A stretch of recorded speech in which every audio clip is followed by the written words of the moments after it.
What if you can lead a staff meeting or lead a client meeting and never present any information at all, but only ask interesting questions? Hey, and welcome back to Professor Game, the #1 gamification podcast where we explore how games, gamification, and game thinking help us boost engagement, multiply retention, and build stronger products. And I'm Rob Alvarez, the founder, and I'm also a coach at Professor Game. I'm also the head of engagement strategy Europe at the Octaltis Group, the leading gamification consultancy, and I'm also a professor of gamification and game-based solutions at top global institutions like IE Business School, the EFMD, EBS University, and many others around the world. But before we dive into today's conversation with Clark, and it's going to be super interesting, talking about these Socratic questions, diving deep into how this was created and why it can be very important. I'd like to know if you are struggling in any way with retention, with churn, with engagement in your products or services. And if you are,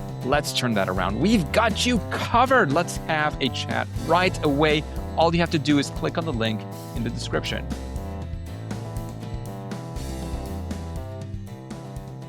So engagers, welcome back to another episode of the Professor Game podcast. We have Clark back with us, amazing return guest. But Clark, once again, we need to know, are you prepared to engage? I am so prepared to engage. We have with us Clark Aldrich, who is a past guest, episodes 94 and 127 a while ago, and is the award-winning creator, author, founder of Short Sims, Unschooling Rules, a complete guide to simulations and serious games, and Gartner's eLearning coverage. Sims and games have been covered extensively, including New York Times, ABC, CBS, NPR, ESPN, and CNN.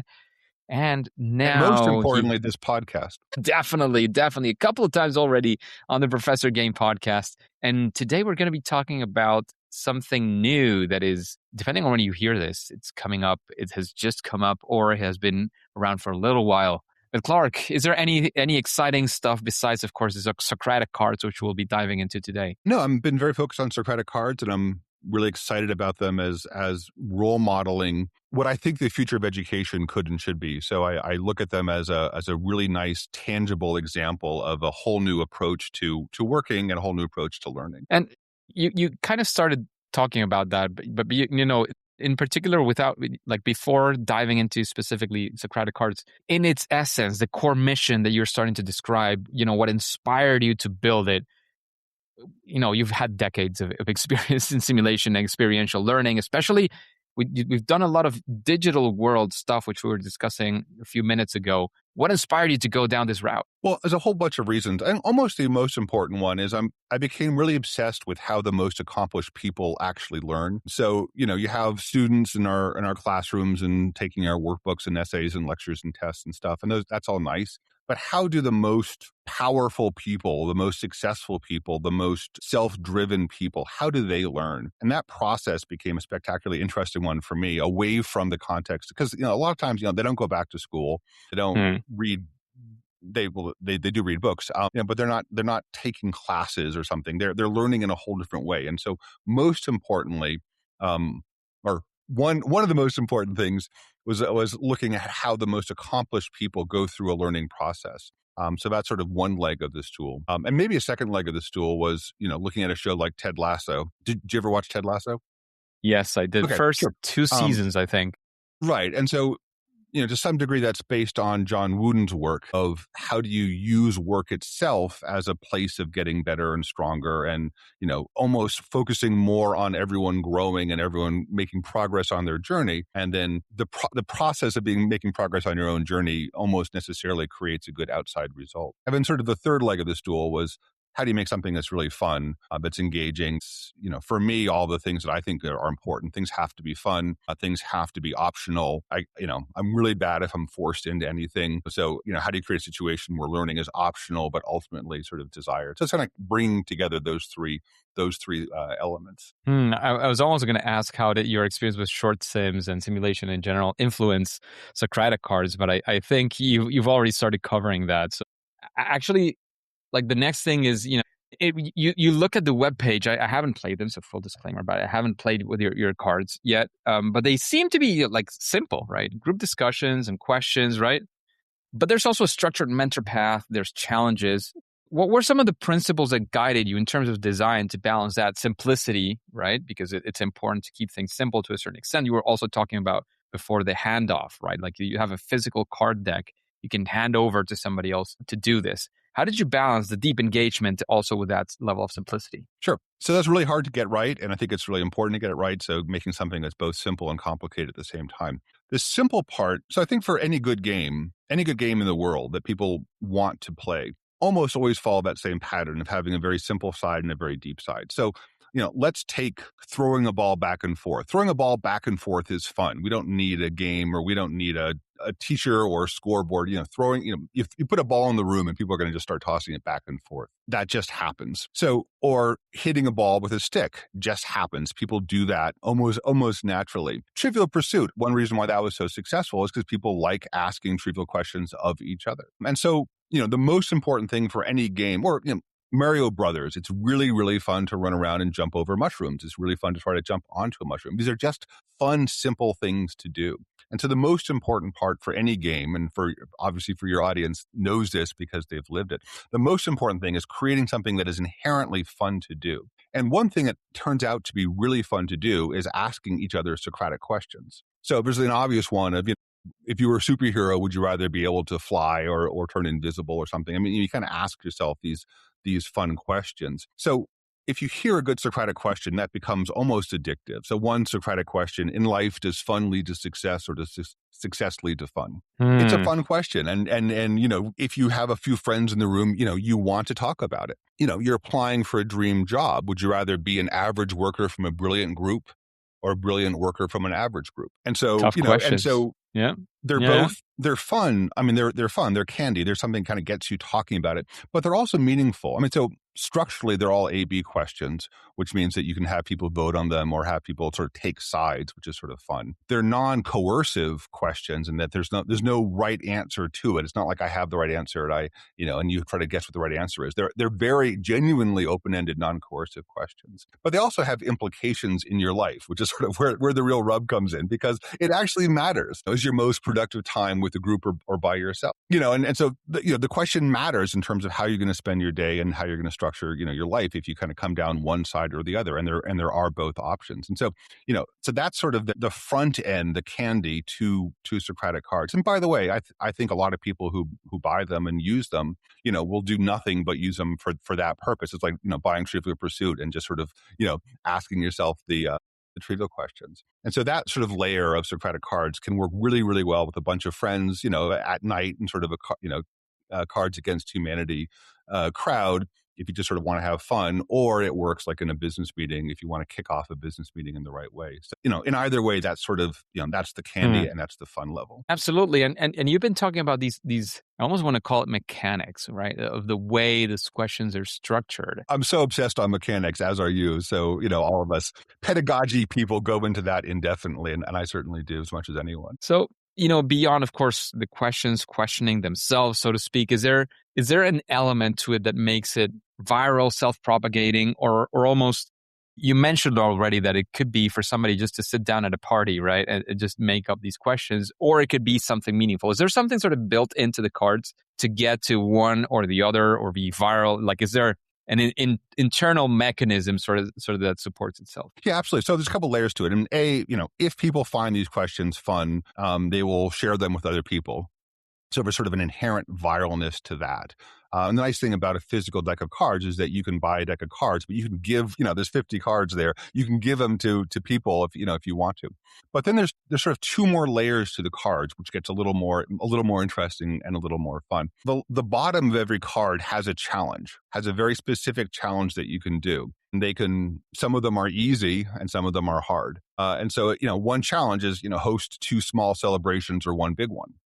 That's a challenge, and that's a challenge under the question of, does fun lead to success or does success lead to fun? So that's that's an activity that you can do, and allows you, by doing that activity, it actually informs you as to the big question up top. So, you throw a few parties for people, and then you can think, does fun lead to success or does success lead to fun? That actually informs that decision. So there's challenges, and the middle part of every card is another question that sort of sets up the bottom challenge. So it's just it's a queuing up the challenge question. So in this case, what should be more celebrated by a community, a group's achievement or an individual's birthday? And that, again, there's no right answer, but it certainly Yeah, depends from community to community, but that sets up exactly. the nature of the celebration.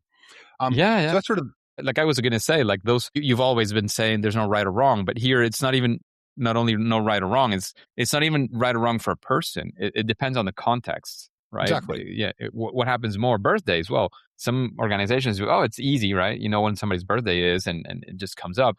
In others, there's very intentional design of, collective achievements, and you celebrate that. But birthday, does it happen? Does not happen? Like it's an interesting one to dive into and see what the culture is in many ways. Right. And then by hosting some celebrations yourself, and then you cycle back to the first question of does fun lead to success, or does success lead to fun? How important is fun as an element to eventual success? And that's sort of part of the cards to make them more meaty. That also, the way that smart people really work, the way that most successful people really work is they give themselves puzzles or challenges, and then they do things in the real world to inform their coming back to the thing. Does social media work? Well, let's try it. Does do people like new exciting products, or do they like traditional products? Well, let's try it out. And so that in and of itself reinforces this notion of trying things. But the last part is actually based on Alcoholics Anonymous, which is, that's obviously the famous 12-step process. But there's sort of a 4-step process, what I'm calling the mentor path. And the first step of the process is to do a couple easy challenges. The second part is to do 2 medium challenges, and all the challenges are labeled, easy, medium, or hard, but also having a mentor sign off on them. So not only do you do them, but you sort of have to, quote unquote, prove it to a mentor that, hey, I did it, and sort of here's what happened. Then the third step out of 4 is do some hardest challenges, some of the hardest challenges on the card, which might take a week or 2 or more to do. They're kind of meeting, but also, again, have a mentor sign off. But the final step of the process, the 4th step, is to actually be a mentor yourself now and sign off on other people's work. There's a path to mastery. So it's a path to mastery. It's a path to building a community where we help each other out and we support each other. And this can be in the course of a context of a school or an organization or with friends. I mean, you can do this with friends, without any organization at all, just to sort of to feel the sensation of growing and challenging yourself and challenging each other. And all the challenges themselves on the cards are meaningful, important challenges. And some of them deal with practicing mental models, or finding your calling, or achieving excellence, or, getting good habits, or increasing the energy, which is sort of the fun, the playfulness of the situation, or reducing drama, the interpersonal drama that can suck us dry. And so, the cards are organized into those different categories. And so as you kind of go through this mentor path, you're both making real progress, but you're showing it to others and discussing with others. And that's where the real viralness comes in. And what I've seen in some of the early test organizations is these cards do spread out. One small group starts using them, and they sort of start bringing other people in, and then other people in, and pretty soon it grows to affect entire culture. That's I don't know if it's that way you're going to go for it, but one of the questions I always have is now that you've started beta launching and you've had some soft launches, so to speak, is there something that has surprised you, something you didn't expect about the cards being used, or in which way, or any comment, or I don't know, like, is there anything that's like, oh wow, this was unexpected? It's not something where it does not work better when managers are insisting that it happens.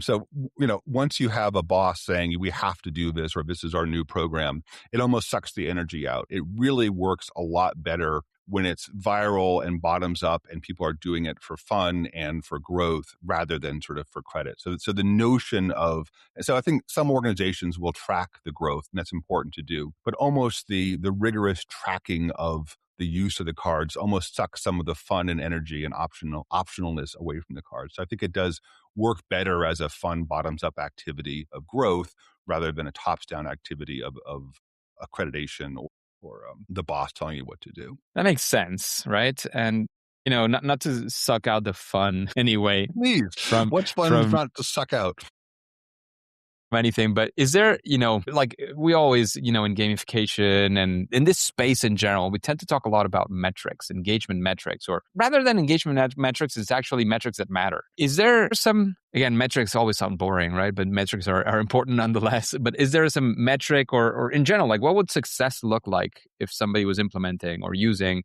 Socratic Cards for you? If you were telling that here it is, this is what to expect in the next, I don't know, 6 months, 2 Sure. weeks. I I don't mean, know. the easiest thing, the absolute falling off a log easy thing is how many people complete the mentor path. Hmm. So that is absolutely how many people went through, three different levels of challenges, and then they themselves checked off other people's work. And that is an And absolute, you can write that up on the whiteboard or the chalkboard or having your learning management. I mean, that is the absolute easiest tracking hmm. possible. And then, if you want to track more, you can ask people, well, what challenges did you take? And even what categories of challenges, grabbed you more or whatever. So you can kind of you can work the metrics if you want, but simply the metric of saying how many people became mentors and finished the mentor path. So that's easy. And I think the rewards for a mentor path are very significant in terms of creating a culture where people do. If you complete the mentor path, you've normalized asking other people for help. You've normalized mentoring others. And that's really cool. It's really fun to mentor other people and have them come to you and say, here's my work, how'd I do? Or give me credit for it and let me talk to you about what I did it. And then you get all these conversations going. You normalize a culture that actively improves itself and its members. And that sort of gets back to the Ted Lasso thing. You normalize the intellectual process of thinking of little challenges. All the initial Socratic questions are little challenges, and then doing activities to sort of inform them, to validate them. So you're sort of getting yourself into this mindset of, I'm going to create little experiments for myself and then do them and then go back to the original hypothesis and say, which way do I now fall? Which way do I believe? Does fun lead to success, or does success lead to fun? I can now answer that a little more. It also normalizes high energy. So one of the most, there's the big tracking thing, which, sure, why not? We have to play that game.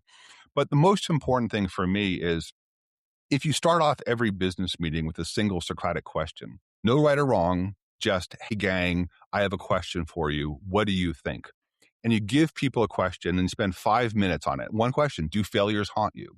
Yes or no? And before we start this whole staff meeting, or before we start this classroom session, or before we start this client meeting or something, which do you share with friends? Information that confirms your beliefs or information that challenges your beliefs?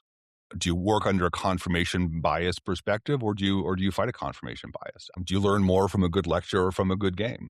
And so if we start off every meeting with a Socratic question for 5 minutes, then the easy metric there is people are going to be more engaged. And so for the entire, most people love asking Socratic questions. It's just really hard to come up with good ones that are actually meaningful and interesting and meaty. And so, I am seeing some managers saying, I don't want to start off a meeting anymore without a Socratic question, just to get everyone super engaged. And so that is proving it to yourself.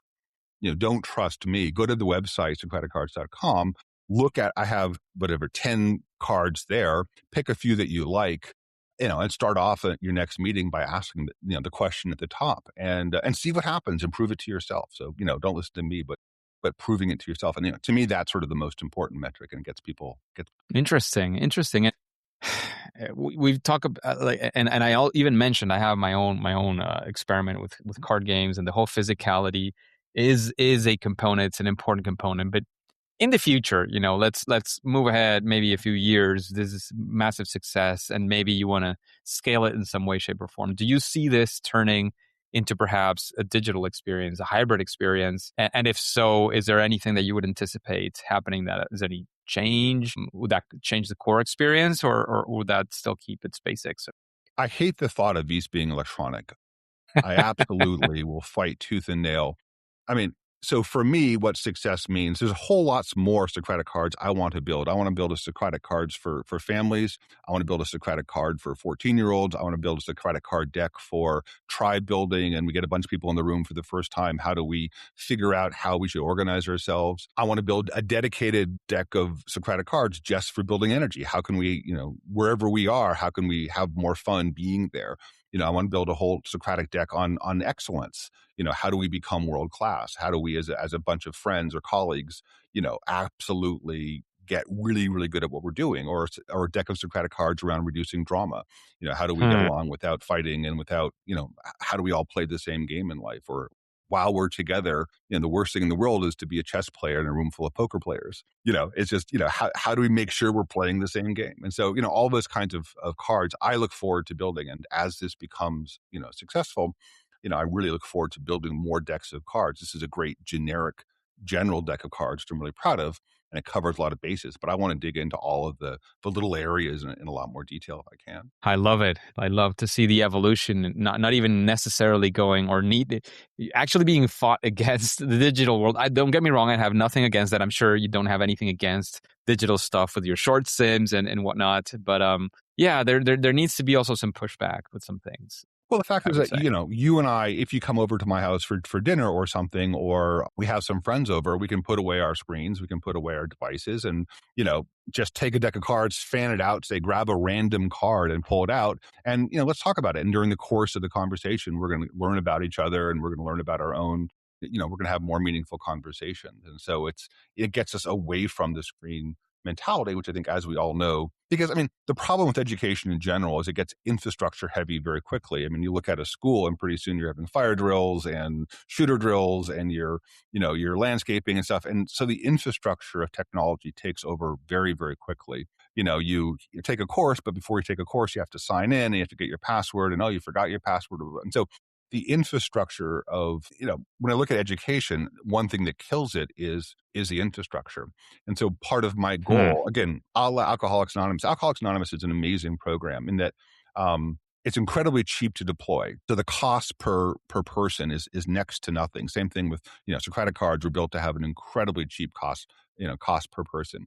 It does not require any expertise. It does not require a master's degree to deploy these, to be a good Socratic conversation leader, it helps to have a lot of skills. But these cards focus it so that anyone can lead their own Socratic conversation effortlessly. Lack of skills, it's something that people can. If you have a staff meeting and every week you go through a Socratic question, eventually you can find a challenge that you want to do. So you can sort of hang around and wait until something interesting pops up, and then do it.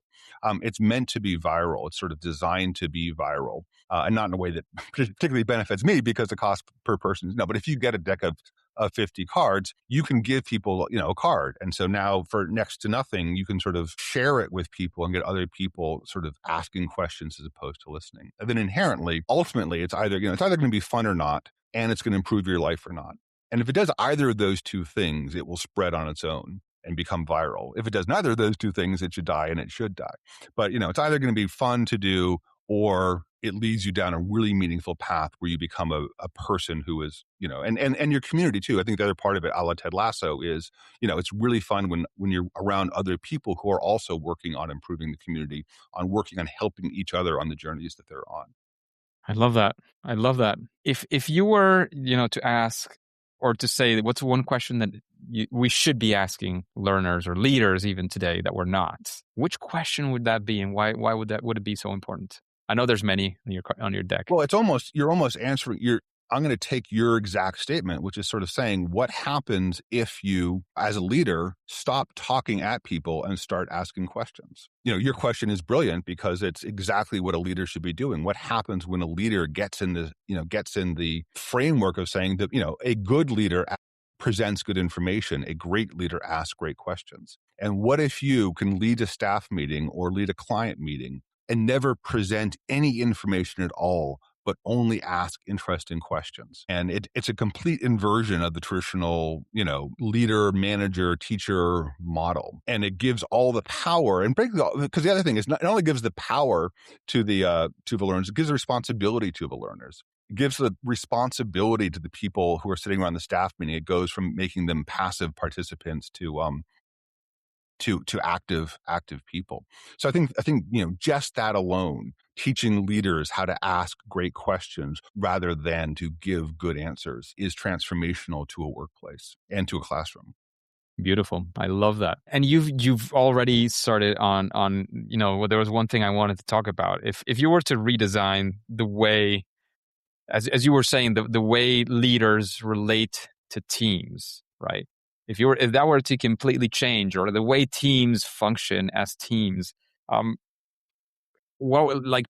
course, the asking questions rather than actually, let me take a step back, because it also happens in education, right? Like this is one of the things that I love about, for example, case studies. When you do case studies, a well-structured case, it does have a piece of information, right? People have to read the case. Ideally, it's relatively short, so the barrier is low, but then it's all about guiding with questions. And the questions cannot be how much did they make that year or how much will they make next year. If you're using this formula, it's more about having a Socratic question. No right answers. You could have even 10 different answers that are all correct in their own way. So like, although I love that, again, there is also a side to it that is more content heavy. And this includes as well the relationship that leaders have with their teams, and the teams have to leadership, because sometimes you're, as a team member presenting, right, you're bringing something to leadership because you want to implement it. So of course the questions would restructure that. Is there anything else that you know, from this thinking of Socratic cards that would change? If the world were built by Socratic cards, how would it be different in terms of wherever you want to go, education, you know, work? What would that look like? There's so many parts to it there. And it's an awesome question and well said. One thing you can do is, you know, the activities that are done by the person in charge should increasingly be handed off to the people, to the community itself. So if you're the manager of a group, you know, hiring new employees, you should never hire, you know, a new employee that the group itself hasn't signed off on. Like, and actually making the decision, like what happens when you have the community itself make the yes or no decision on a new community member, not the boss or HR or something. Right now, the boss is sort of in charge of motivating people. Well, what if you motivate ourselves? Right now, sort of the boss is in charge of looking at each other's work and checking it off and making sure the work is good. What happens when work is peer reviewed as opposed to boss reviewed? So that general notion of how do we take away and weaken the notion of here's the person in charge to do that. I think another thing is, you know, I think there's a skill set around auditioning that I think is way underrepresented, which is, you know, we are auditioning all the time. We're auditioning for client business. We're auditioning to be part of groups, but also we are being auditioned too, you know, by people who want us to hire them, or, you know, even working with clients kind of things. And so that notion of how do you make auditions a lot harder and a lot more rigorous, you know, I think is part of the process as well. I think giving a team itself the control over the team members. You can either have, you know, a team can either be managed or it can be high performing, but it's really hard to have them be both. There's a framework I want to maybe put forth now, which is most corporations right now are about 65 or 70% easily replaceable employees, and about 30% what I'll call heroic tribes. 70% easily replaceable employees, you know, they're increasingly hired by AI, they're managed by AI, and frankly, they're fired by AI. The roles themselves are designed to be replaceable. You know, if you get sick or hit by a bus, okay, fine, you know, goodbye. We'll bring someone else in kind of, you know, pretty quickly and easily. And so, and I first sort of heard about the easily replaceable employee model from General Motors, you know, 20 years ago, and it's, you know, only gotten more and more prevalent. Having said that, again, there's still about 30% of a corporation, maybe less now, of, let's call them heroic tribes of groups of people who aren't overly managed, who have very high goals, who use work itself as an opportunity to grow and become more valuable. And obviously the senior leadership team, and I've done a lot of work with senior leadership teams, are that way. Some sales teams are that way, that are very self-managed. Some design teams are really that way. Some, you know, like advertising and marketing teams are that way. They're super, you know, it's a whole different feeling than the easily replaceable employees. And so part of the notion of Socratic Cards is to get more people towards the heroic tribe model of organizing and growing rather than the easily replaceable employee model of growing. And that might be just, you know, the biggest shift that we're seeing. That sounds amazing, Clark. It's amazing also how time goes by. It's already been 30 minutes of us chatting about these very interesting topics. I don't know if there's anything else you want to leave our listeners with, or our viewers as well with. Again, the engagers are always interested in seeing how, you know, how is the thinking behind this. And I think we delved, you know, deep enough. Of course, we could spend hours, I'm sure, talking about Socratic Cards. But I don't know, is there anything else that's left unsaid, at least for now, that you would like to highlight? Here's a broader thought that's true of Socratic Cards, to be sure, but broad of anything, which is, when you do something that works, when you do something that makes you a better person, take a more active role in spreading it to other people. And I think that's almost the you know, we get in a mindset where we're competitive with the people around us, and, or, you know, where we do something that works and we kind of like it, but we keep it to ourselves. And I think the notion of evangelizing things that really helped you is not a bad model. And so obviously I'm hoping that with Socratic Cards is, you know, there's not, you know, I'm not going to spend any money on advertising. I'm not going to spend any money on, you know, it's certainly not a fancy website or something. But I'm counting, maybe stupidly, but I think excitedly, if someone goes through this and they say that was fun or that really worked, I'm going to spread it to other people. And so I'll say it selfishly with Socratic Cards, but I think anything, as you do stuff that works and really helps you grow, then champion it to other people and put it up on your, put it up on your website or something. And by the way, actually, I think, sorry, I'm going to differ here. Socratic questions themselves are a really fun way of doing that. So if there is an interesting question, here's a question: can you be forced to learn? Can I put a gun to your head and force you to learn something? Yes or no? Well, if you find that an interesting question, then ask it to strangers. I mean, literally, put it up behind you, put it on your email salutation and say, forget, don't cite it or anything. I'm not even saying give me credit for it. Please don't. But share the question and spend 2 weeks, whenever if a Socratic question is sort of interesting to you, share with other people. Hey, I got a question for you. Can you be forced to learn? What do you think? And that notion of sort of sharing things that are interesting, again, is something that I think is greatly increases the connection between people and kind of in and of itself becomes a really powerful habit. Love it. Love it. Thank you very much, Clark, again, for taking your time and sharing your Socratic Cards with us, especially all the thinking behind it, all of the strategies, how you think about this sort of systems thinking as well that is going behind the Socratic Cards. But at least for now, engagers, as you know, and at least for today, it is time to say that it's game over. Hey, engagers, and thank you for listening to the Professor Game podcast. And since you're interested in this world of creating motivation, engagement, loyalty using game-inspired solutions, how about you join us on our free online community at Professor Game on School. You can find the link right below in the description, but the main thing is to click there, join us. It's a platform called School. It's for free, and you'll find plenty of resources there. We'll be up to date with everything that we're doing, any opportunities that we might have for you. And of course, before you go on to your next mission, before you click continue, please remember to subscribe using your favorite podcast app and listen to the next episode of Professor Game. See you there.